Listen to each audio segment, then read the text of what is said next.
Hello, in this video, I want us to talk about geometric mean. Geometric mean is different from arithmetic mean, and mostly geometric mean is used in finance to calculate things like the average growth rates of maybe interest rates and such like things. So the geometric mean is normally arrived at by taking the observations in a data set and getting the product of all the observations in the data set, and then you take the end root of the result that you get. Like if you have 5 observations in your data set, get the product of all those 5 observations, then you take the n root, whereby n stands for the number of the observations. Like now, for instance, if you have 5 observations in your data set, then the n that we are talking about is 5. So you take the product of the 5 observations and then find the 5th root of the result that you get. So let's look at this formula down here.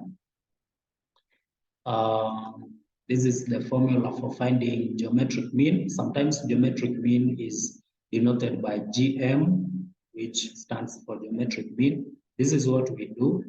We find the nth root of the product of all the observations in our data set.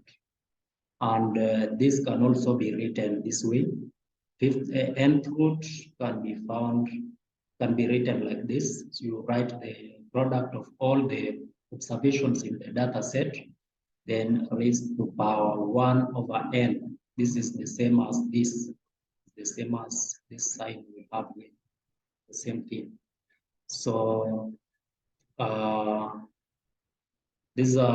writing this expression in this manner is the same as this. There's no difference. There's no difference.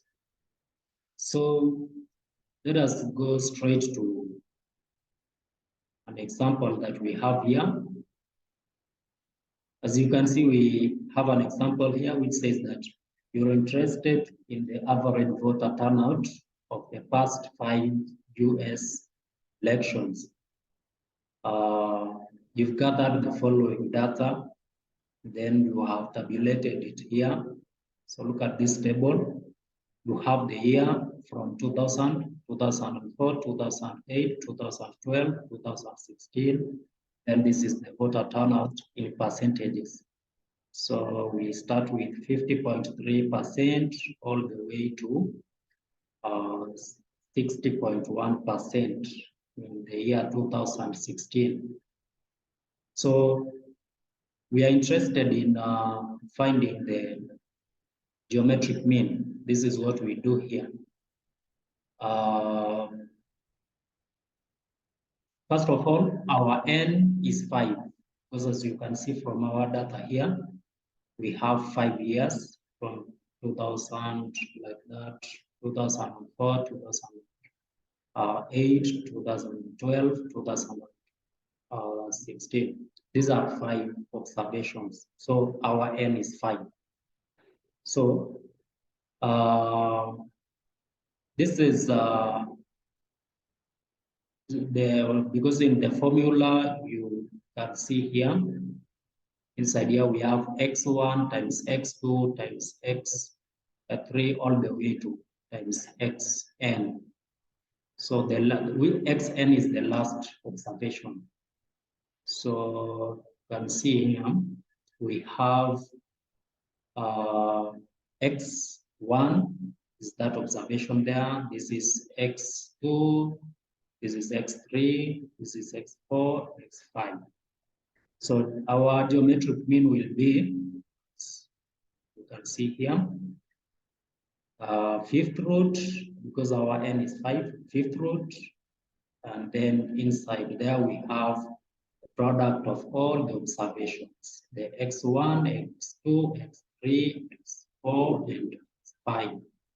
Okay, so if we do if we multiply all these numbers, this is what we get under the root sign, under fifth root sign. And then the fifth root of this number is 54.64. So this is our geometric mean. This is the average voter turnout when you use the geometric mean. This is how easy it is. This is how you find the geometric mean. And normally, the geometric mean, like I have said, is different from the arithmetic mean, because most of the time, if you calculate arithmetic mean and then you calculate the geometric mean, you will realize that all the time the geometric mean is slightly smaller than the arithmetic mean. So thank you for watching this video. See you in my next video.